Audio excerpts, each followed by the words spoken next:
Alright guys, Touch Crab here back again today. Haven't enjoyed your day so far, and well, oh well. Over the last couple of weeks in the Call of Duty scene, things have definitely slowed down a little bit, grinded to a halt I suppose in terms of roster mania, but wow, here we are with an absolute blockbuster of a story, that being Hecz Rodriguez buying out his old organisation in OpTic Gaming, of course now a co-CEO over at NRG. The history of OpTic Gaming as a brand is absolutely insane, but he was one of the original founders of this organisation way back in like 2006, 2007, built it to be the biggest brand in Call of Duty Esports, then it was sold to Infinite and then bought out by Immortals after that, and really a shadow of its former self as we'll look at over the coming minutes. But Hecz buying this brand back from those guys, unbelievable storyline, and the potential implications of this for the franchises in Call of Duty League are absolutely massive, right? Like, will the Chicago Huntsmen still be around if Hecz owns the intellectual property behind OpTic? Will he look to change the name in that sense? And what is potentially going to happen to, well, the spot that is currently owned by Immortals, and well, now currently owned by Hecz Rodriguez? What's going on here? He's the co-CEO of NRG. He's also now owning this OpTic Gaming spot. Is there a conflict of interest there? Of course there is if he was to keep both spots, but he won't do that. He'll likely be selling the OpTic Gaming Los Angeles spot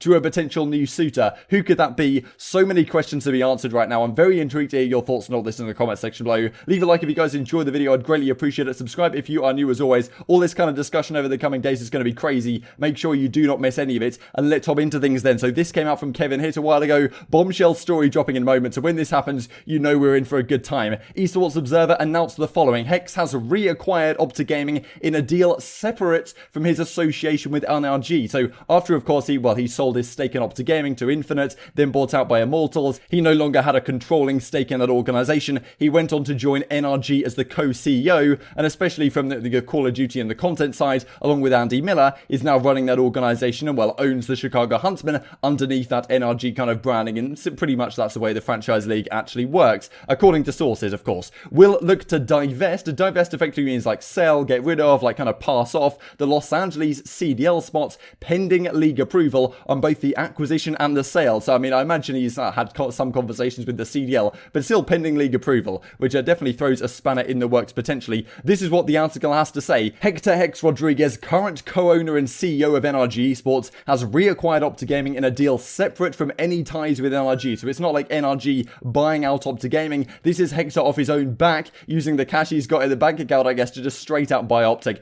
Does also ask the question, how much of Immortals lost off this deal? Because, well, that's certainly another discussion we can have over coming days. But sources close to the deal have come forward stating that after negotiations spanning a little over a month, I'm impressed that this has really been kept behind the scenes until now, given how much of a high-profile move this actually is. Rodriguez purchased the OpTic Gaming IP, that being intellectual property, so pretty much everything associated with the branding and the content side all now belongs to Hecz, right, as it used to, in its entirety. And in practice, that also means the Call of Duty League slot associated with the LA franchise. The acquisition of the Los Angeles CDL spot by Rodriguez, who, according to sources, intends to divest to interested esports organizations. So there's a number of organizations right now that are interested in investing in the Call of Duty League. Looks like he's going to be selling this Los Angeles spot to those organizations. So the Huntsmen will be maintained, right? He'll keep the Huntsman spot as part of NRG, but will the Huntsmen potentially have a new name? That may be the entire idea of Rodriguez's move here. So while it appears that Hecz now owns OpTic Gaming property, the CDL must approve the change under the assumption that Rodriguez would divest the slot through a sale, as he has an ownership stake in the Chicago Huntsmen through NRG. Of course, he can own two spots, right? Like OpTic Gaming Los Angeles versus Chicago Huntsmen would not be a matchup that would be allowed if Hecz had an ownership stake in both spots, because then you've got the whole discussion about, maybe Hecz asks like Huntsmen to throw so that OpTic Gaming get out of relegation, or, get out of the point where they don't qualify for champs or whatever. This is why the problems back in the day where like OpTic Nation and OpTic Gaming was such a big deal, because if you've got the same ownership group owning two organizations, we've seen this even pretty recently, to be honest, with like GGEA Orange and GGA Purple. You guys might remember from World War II, whenever they match up, there's always the question, like, and I think Allegiance was a similar organization owned by the same people. It's like when these guys match up, like, how do we know this is a fair game and the owners aren't saying like, hey, can you just throw this match for this reason because we want our other team to get a better spot and whatever? That's just not something which is ever going to be able to happen. So Hecz has to get rid of one of these spots, and he's still co-CEO of NRG. It's highly unlikely he's just going to sell off the Chicago Huntsmen, but what may be more likely is that he uses this OpTic Gaming intellectual property, as it is described, to rebrand the Huntsmen, right? Because Huntsman's brand has obviously been massive this season compared to a lot of the other organizations. They have like 200,000 Twitter followers, their YouTube channel's pretty much popping,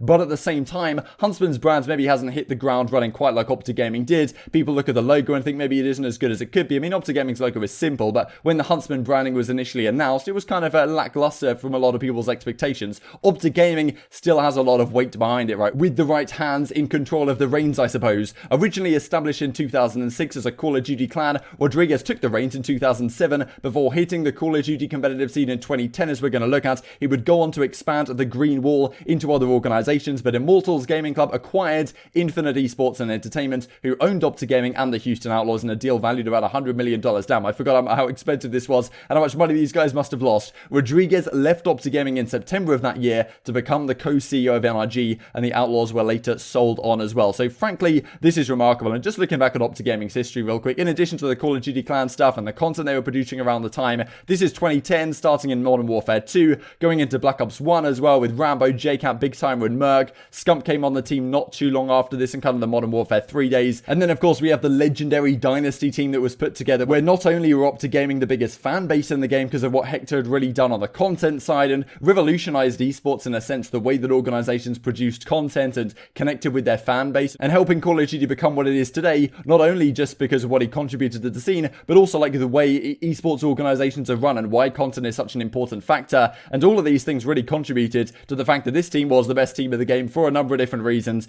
Dominated Advanced Warfare apart from right at the end when FaZe got good. Black Ops 3 as well, a similar thing, but just fell short of the World Championships. You can see also Nadeshot was on this team back in Advanced Warfare. That's maybe a conversation we have to have in a couple of minutes time. And then in Infinite Warfare, finally winning the World Championship in 2017. Just to look as well, and this is OpTic Gaming's social media following, what was built by Hecz and co over a number of years. 3.1 million followers. This used to be 3.2. You know, the last few months things have been kind of falling off for OpTic Gaming. I think maybe he was even at 3.3, 3.4 at one point, and obviously the fan base has kind of gone elsewhere to the Chicago Huntsmen. However, expect these numbers to build back up in coming weeks. We also get this as well, 1.4 million subscribers on YouTube, built up a lot, of course, by the content that Scump, Nadeshot, Hecz were putting together over a number of different years, and of course many other names that I haven't mentioned just there, but those are some of the big ones, of course, in OpTic over their seasons. And you can see, you know, most recently, 3 weeks ago, 1 week ago, apart from the JCamp video, not too much going on in terms of viewership. Maybe Hecz is looking at this and thinking, damn, the actual social media potential outreach that OpTic Gaming have on social media from the Twitter side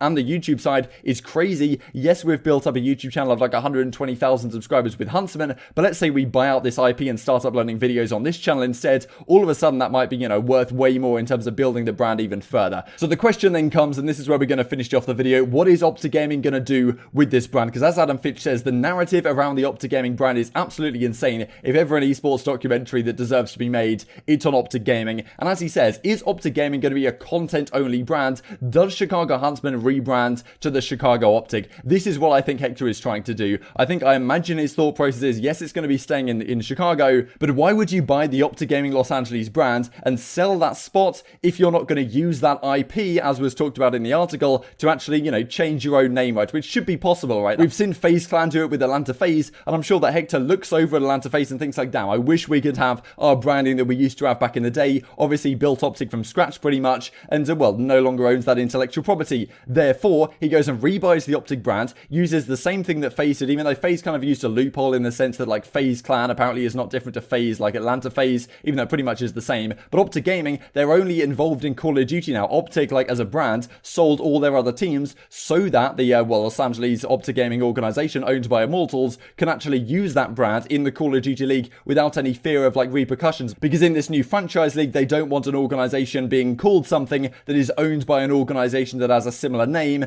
because then if that organization was to sell, then, you know, that organization would in a sense live on through the brand, which isn't really what they want from the franchise side. However, if OpTic Gaming was only in Call of Duty, as it turned out to be, then all of a sudden it gets around that issue. And because it's going to still only be in Call of Duty, I imagine Huntsmen and, well, Hecz over there could take the name, rebrand Chicago Huntsmen to the Chicago OpTic. That's, you know, a very likely possibility in my eyes right now, and then moves forward with the social media side and the content side, and effectively picks up where we left off back in like 2018 when all the Infinite acquisition started to go down. But many other opportunities on the table, and the final question is, if he's selling the spot in Los Angeles, who's going to buy it outright? Like, as we just talked about, Nadeshot a couple of seconds ago, formerly of OpTic Gaming back in the day, now owns 100 Thieves. There's been rumors that Nadeshot potentially wants to get involved. Dr. Disrespect, of course, potentially wants to get involved. The Los Angeles spots may have to stay in Los Angeles. Would that be perfect for the likes of Nadeshot? And, well, for him to swoop in and make something happen here, you know, that's not another question at all. Very intrigued to hear your thoughts in the comment section below. We'll discuss, of course, in coming days the potential implications from this as more storylines start to develop and where this is going to go going forward, because this has huge implications for not only the Call of Duty League, but also the esports landscape more widely. Hope you guys enjoyed the video. Thank you for making it this far. If you did enjoy it or learn something new, greatly appreciate a like on the video.